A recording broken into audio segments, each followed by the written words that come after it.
this thing on? Yeah. Never get enough volume. We hit the limiter on that one.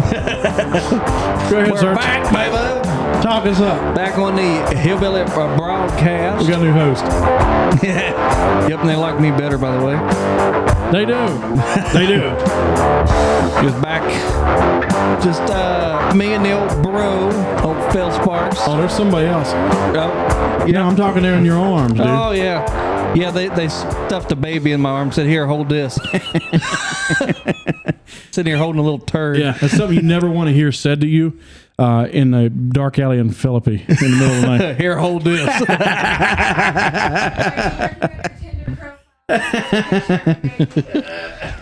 Oh, man, what am I doing? Oh, he's getting all red-faced. Oh, he's probably trying to squeeze another one out. You're trying to pinch off a piping hot loaf. Dude, I just changed his diaper and it was freaking, it was the stuff of legend. See, that's the thing. He's being good right now, so I get to sit here and hold him while he's being good. He is. But whenever it comes time to clean his diaper or him fussing, I just hand him back over to Daddy and Mommy, and that's the end of her. That's what it's all about. What do you think of the new mic stands, dude? Pretty cool, man. Pretty cool. Sit wherever I want and just swing this thing right over here, right past me. For people, because we don't do video podcasts. Maybe at some point we'll get into that. But for people that don't know, we got these freaking cool mic stands now that they mount to the table, and you don't have to worry about when you go to move them around. Like, you don't have to unloosen anything. They got springs on them. You can just, if you need to lean back a little bit, you just pull them back. We are professionals. Very professional. Oh, man. Somebody's trying to do a monologue. You want a binky? Put the mic up to me, see what he does. Tell me something. So how weird is it for you to sit there and hold a baby in your arms? It's extremely weird and terrifying. I am scared plumb to death of kids. But yet here I sit holding a kid. I'm scared of him too. I still am. I just had one, and I'm completely afraid of him. He knows I'm more scared of him than I am anybody on the street. He knows exactly what to do to terrify me. Mm-hmm. Exactly what to do.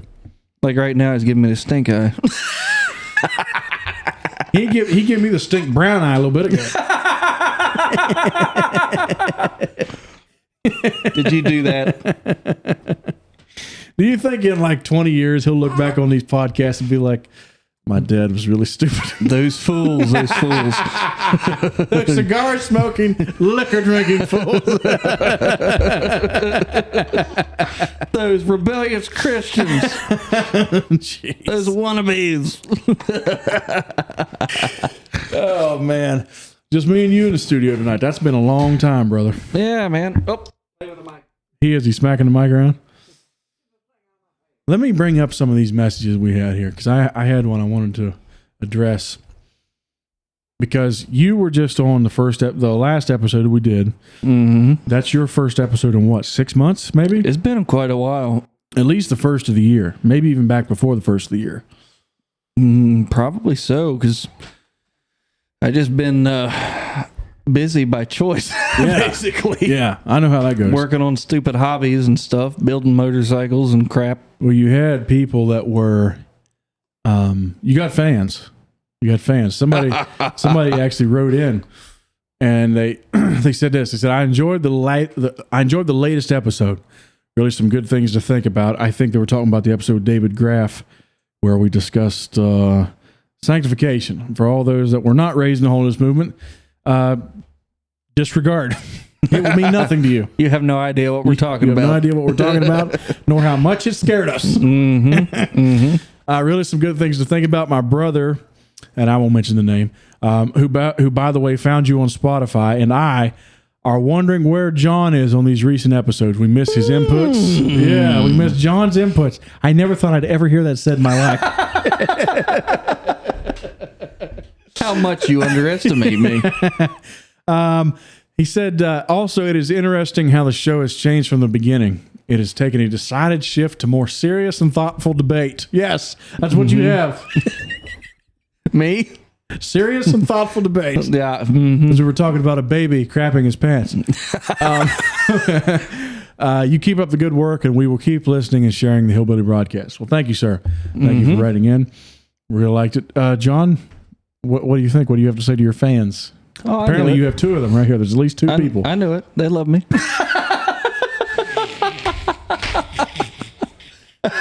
There are two John Sparks fans in the world.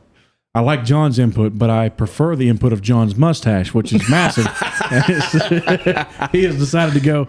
Well, you've kind of gone the Magnum PI route, but it's a little more elegant, a little more. When the best way to describe my mustache is you watch Quigley Down Under.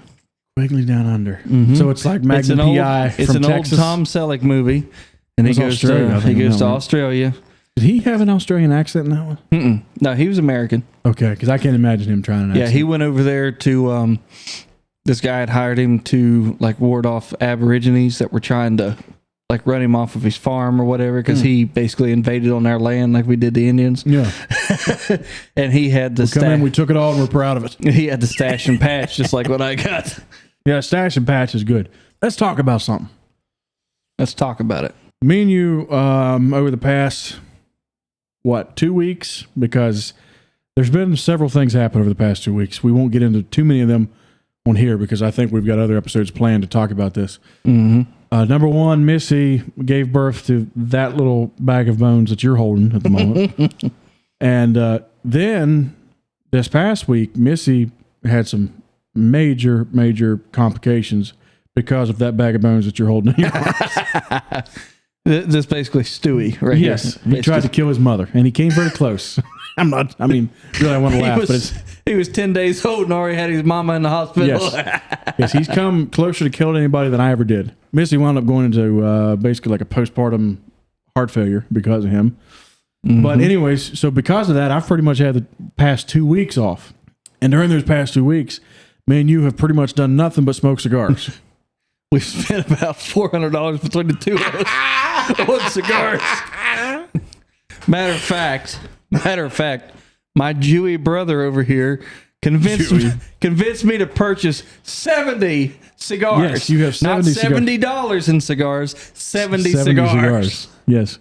But I didn't pay $70 for them, so that's a big thing. You got a heck of a deal. Mm-hmm, okay, so let's take this back. Why I think this would be interesting. There's a lot of ex-Holiness people that listen. There may be, I'm told, there are some current Holiness people listening. You rebellious dogs, you. I know what you're doing. Your district leader sees you. And so growing up Holiness, and really a lot of people, not just Holiness, tobacco is a no-no, right? Mm-hmm. Oh, yeah. Zero tolerance. Zero tolerance. Tobacco and alcohol is a no-no. Mm-hmm. Major no-no. So then why? I just got to break you right there and say, how in the heck this kid has slept all day and me sitting here bouncing him, he's falling asleep again. Boy, I wish I had this hard of a life. Sorry, go ahead, bro. Every one of his needs are met. Many people that were raised strict religious in fundamentalism, something like that, tobacco, alcohol is a no-no.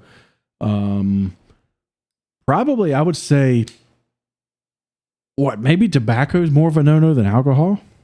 Oh, no, I'd say it's the other way around. Really? Yep. I think alcohol was more of a no-no than tobacco, in my opinion, because I think that, and this is my opinion, which don't carry a lot of weight, but I feel like that they had a smidgen of an understanding about tobacco being a addiction, and they thought alcohol was not. This, and like I said, that's just my opinion.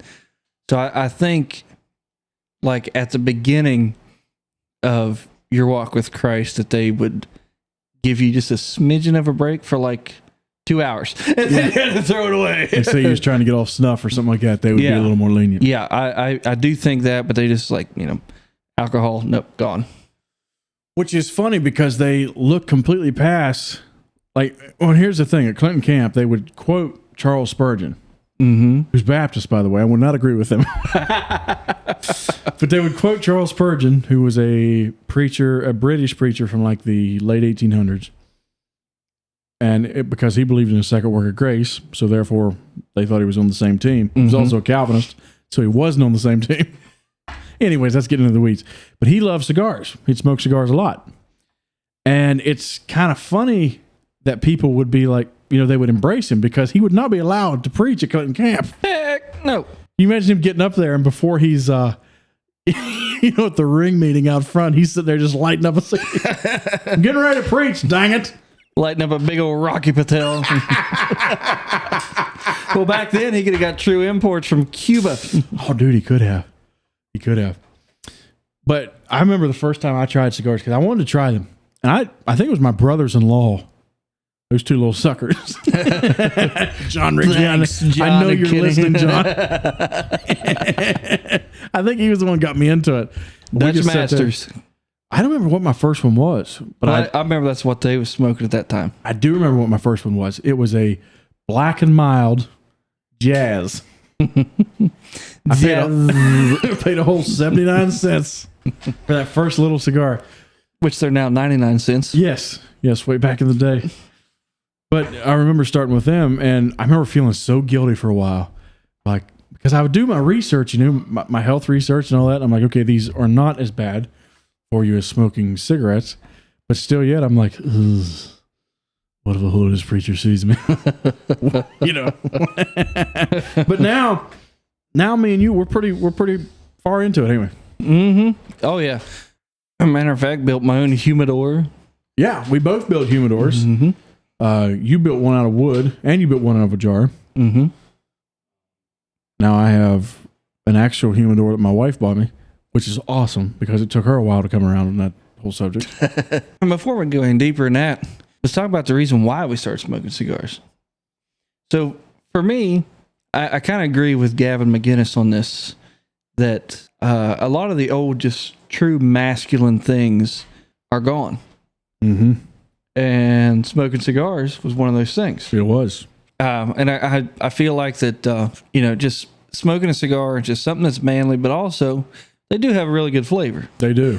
But like we was talking earlier today, sit around and talk with each other and stuff.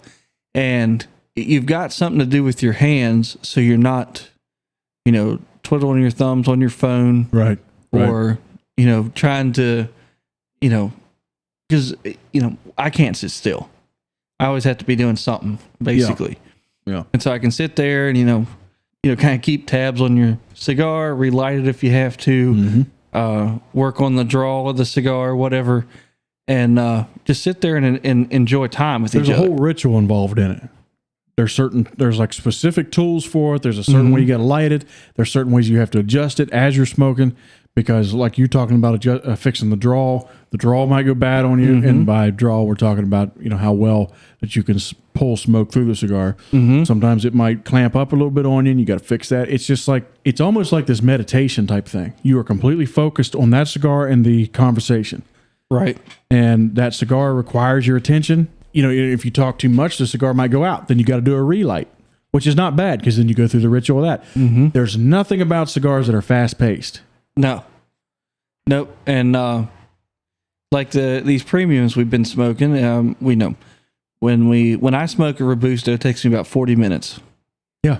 A Churchill might take me closer to an hour, but then that's just time that you just sit there and you talk and you enjoy each other's company. And of course, we don't smoke in our houses, so you sit outside, enjoy nature. Most of the time, we don't have music playing, nothing. We just sit outside and sit smoke and talk. Yeah. Yeah. And a lot of times the conversation starts about the cigar. We'll sit there and we'll start lighting up. We're like, man, this thing's got a really good taste to it, And we'll just start talking about cigars.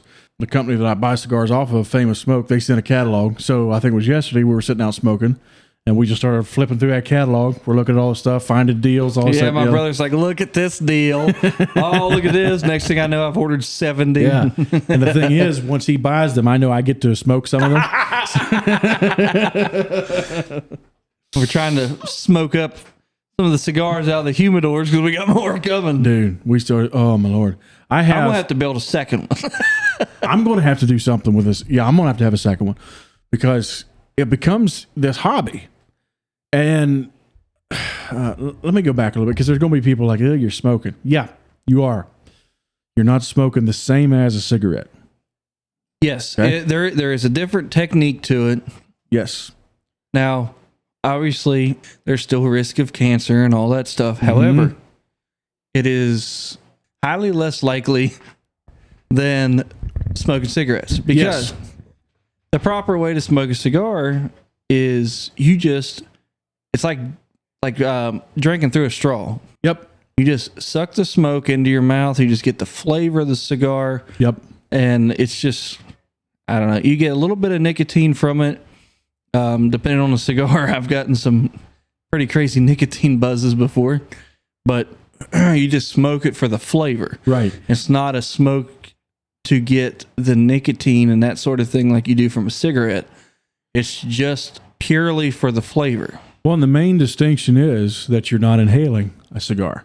Mm-hmm. Cigarettes, you inhale them, you get that. And trust me, I hate to say, I've tried cigarettes before. And when you inhale a cigarette, you get nicotine instantly into the bloodstream. And next thing you know, you're like, ooh, all of a sudden I'm way up in the clouds looking down on everybody else. That's not the case with cigars. Cigars are smoked primarily for the flavor, the smell, and all that. I shall now demonstrate when you try to smoke a cigarette.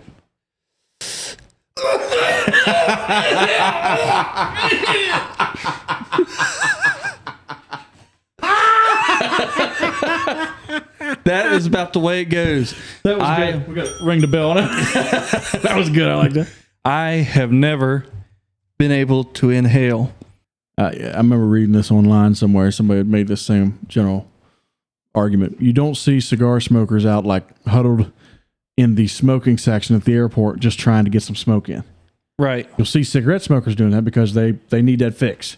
Cigar smokers don't. Cigars, for the most part, are not addictive. Charles Spurgeon even demonstrated, I'm reading about him, he demonstrated he was not addicted to them. They are, to me, a cigar, I get the same general flavor from a cigar that I do a steak.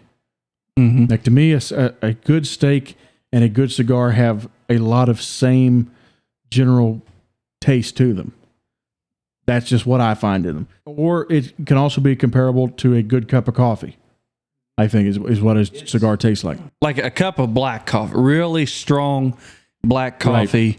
And there again, like I say, kind of a manly thing. Mm-hmm. It's a flavor, kind of like how like a really harsh beer is kind of suited for a man's palate. Yeah. Feels like a manly flavor. Yep. And really strong black coffee seems to be suited more for a man's palate. It's kind of the way a cigar is, right? In my opinion. But to me, it's almost turned into a hobby. It is a hobby. Now, Rocky Patel is my absolute favorite. I had a vintage 1990 Churchill Rocky Patel. I smoked on the 4th of July, and I had bought my brother a Cohiba to celebrate, the birth of his firstborn child. Cohiba's a very top of the line cigar. Seems to be. The Rocky Patel was just an absolute fantastic cigar. And so that I have found out is my favorite. But it's $10.95 a stick for a Rocky Patel vintage 1990 Churchill. So these off of famoussmoke.com, not sponsored, unfortunately. Not sponsored, we wish.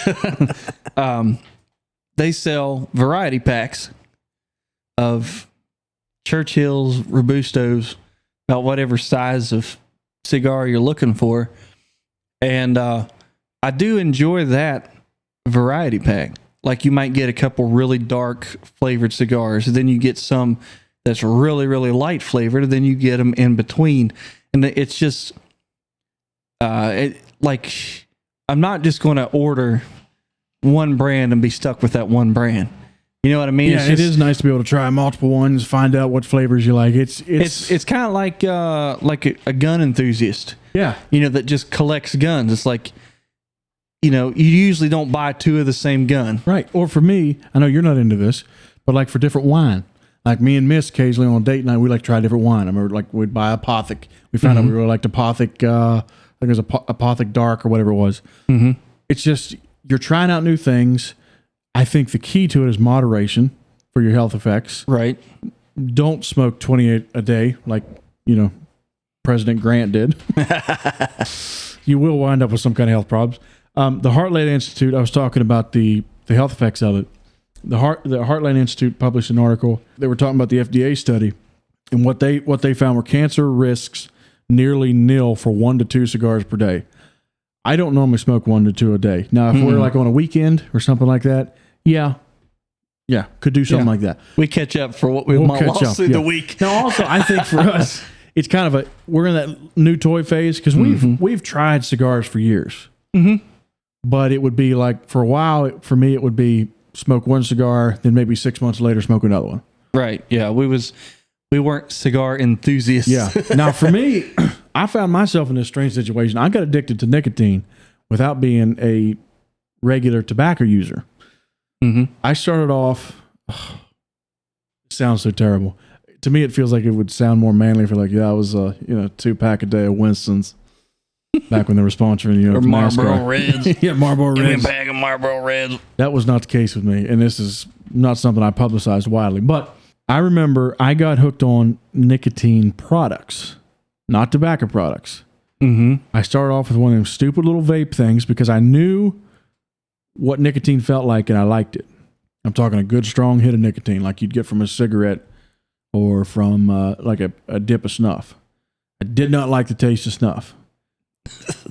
No. Chewing tobacco, on the other hand, like loose leaf, that's a different story. But snuff is disgusting. That's just me. So then I got on some of this vape crap. You'd hit that, and you would because really I didn't want to be a tobacco user. Right. Because I didn't want to lie to my insurance and then have my insurance go up. So my what you call my Jewish tendencies, completely pushed me towards the synthetic industry. But so I started off with some of that. I'd hit that, and then my lungs started to hurt because that crap is terrible for you. Yes, very. And then I got on these this company called Zen. They make these pouches they're coming like a snuff can, and I chewed those for like, how long you think, man? 2-3 years? I'd say at least. I was on those, and it all started with me as like, I just like this. I'm just going to give it a whirl. I smoked cigars. There were very few times I actually got a nicotine buzz from cigars when I was a non-nicotine user. Like, cigars just don't deliver that much of a punch. Occasionally you'll get one, mainly the brand punch. Oh my goodness. A punch cigar will knock you on your hind end. I was out in my shop working on bikes like I always am. I was a little aggravating because I'm still having trouble with that bobber I built, trying to get the engine tuned up and that sort of thing. So I put all my tools back, shoved the bikes over out of the way, and I just sit down and I lit up a punch. And I'm just sitting there, thinking about stuff to do on that bike. Next thing I know, I stand up to go in the house after I smoked the whole, what are they? Are they Robusto size? I think they're close to Robusto. I think that they call them something different, but they're right about a Robusto. And I stand up to go in the house. I felt like I was drunk. Oh man, I had such a nicotine rush. I went in the house, thought I was going to throw up. I spent like 5 minutes in the bathroom because I thought I was going to puke. Yeah.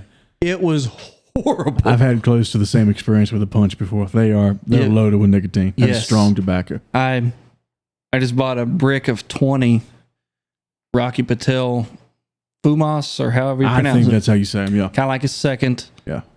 And they're $1.80 a piece. After you factor in taxes and shipping. Yeah. $1.80 a piece. You go to Sheetz and you buy a punch, it's over $5. It is.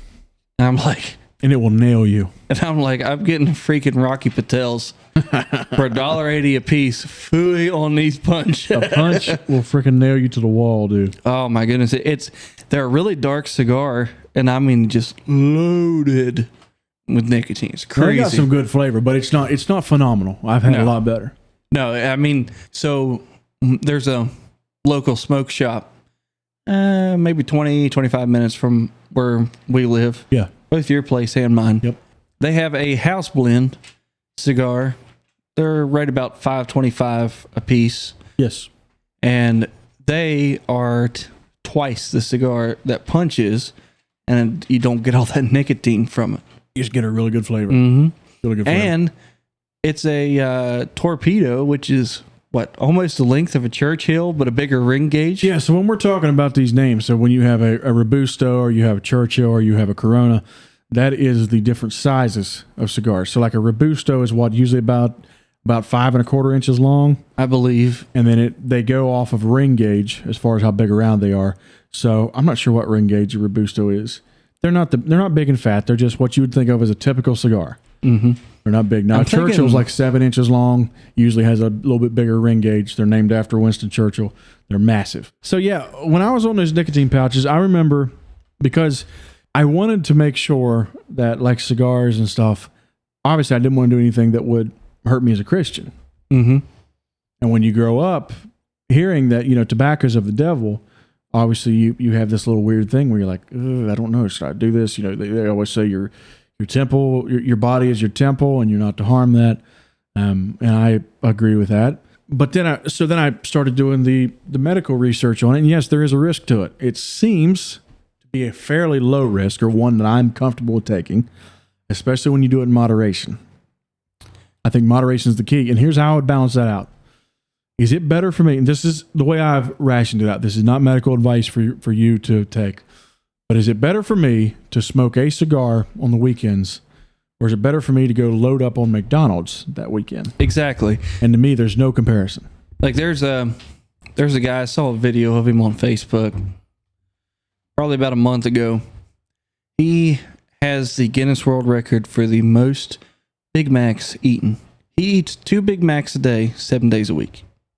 That is death on your body. And you think about that as compared to even a cigar a day. You know what I mean? Because you got all the additives and preservatives and all that stuff in that burger. Yeah. And if you're smoking a good premium cigar, I'm not talking about a Black and Mild from the gas station. Yeah.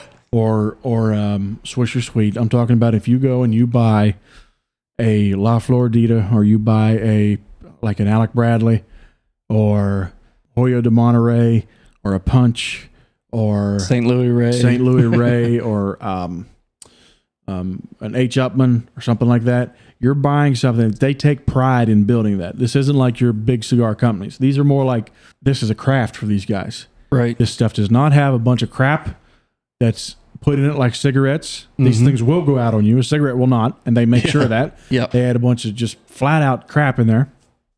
This is like a crafted product. And to me, it's manufactured for the flavor. It's not manufactured for the addict. It's not manufactured for kids. In fact, I've never seen one kid, and I would challenge you to show me a kid that's 10 years old that would enjoy, a Punch cigar. Not that he would smoke one to be cool, that he would actually enjoy it. Yes, that he would enjoy one, right. Or that he could even make it all the way through one. Yeah. No, it's a different thing. And a big thing, too, is when you think about Swisher Sweets, Black and Milds, whatever other brand, that gas stations sell that are really cheap, they're rolled with paper. They are. Whereas even a Backwoods, they're leaf rolled. They have a leaf wrapper. Yep. So, like I was talking about the Rocky Patel Vintage 1990 cigar I smoked, the wrapper was aged 13 years. Yes. And so the wrapper is something they also take pride in, and it just absolutely is healthier than smoking paper. It's very comparable to a fine wine or a fine whiskey. They age it, they ferment it, they try to get the best flavor out of it that they can. And it's not made to just like, oh, I'm craving some nicotine, hand me one of those. Not that at all. Because in my opinion, Punch aside, I have never gotten enough nicotine from a cigar to be like, oh man, I need to just go smoke. And plus, when you think about it, you got to sit down for like 40 minutes to smoke a cigar. A Robusto size is about a 40-minute smoke. A Churchill size, dude, we smoked for probably an hour and a half on those the other day. Probably. By the time, because I remember you had to leave for work at a certain time, and we're like, oh, it's time for you to leave. Yeah. We had started smoking those things well before it was time for you to leave. And I still had a bunch of cigar left. Yeah. Yeah, it's more of an experience. You're experiencing the flavor. You're experiencing the company. Because smoking a cigar by yourself it's still nice. It's not near as fun.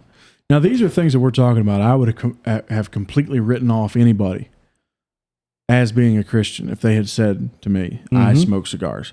Because somehow we looked at least I did, I would look at somebody like Spurgeon, Charles Spurgeon, as like, well, he just didn't realize that they were bad for him. No, there was people still preaching against cigars back then. And he just decided, no, I'm going to continue to smoke them. I think a lot of it is, like I said, it is flat out moderation. And if you don't feel clear on it, then don't do it. That's like it's like food. It's like food. If you don't eat it in moderation, you get fat like me. Like me. I like it, dude. We've just told everybody why we smoke cigars. Huh? I love them. I do. Yeah, they're fantastic. Fantastic. And there's more. Like I said, the FDA study. Actually, we'll link to that FDA study in that article in the show notes in case anybody wants to follow up with that, because it's easy just to hear, well, Phil said this and that means nothing to you. So we'll link to that in the show notes to make sure that you can look that study over for yourself, because I want everybody to be informed, which is my policy on things. Be informed before you do something stupid. Oh, absolutely. You got to study on anything before you decide to do it. Yes, indeed. And let the record show, the entire 41 minutes that we have been talking, I have held a baby. Yes, I was thinking about that. You've held a baby the whole time. So I know there's people that's listening that are friends of mine, have had for years. They know I'm terrified of kids, but let the record show. Let the record frickin' show. I love you all. The good Lord loves you. Yep. Ooh, let me try it. Good Lord loves you. Good Lord love you. We'll see you next time.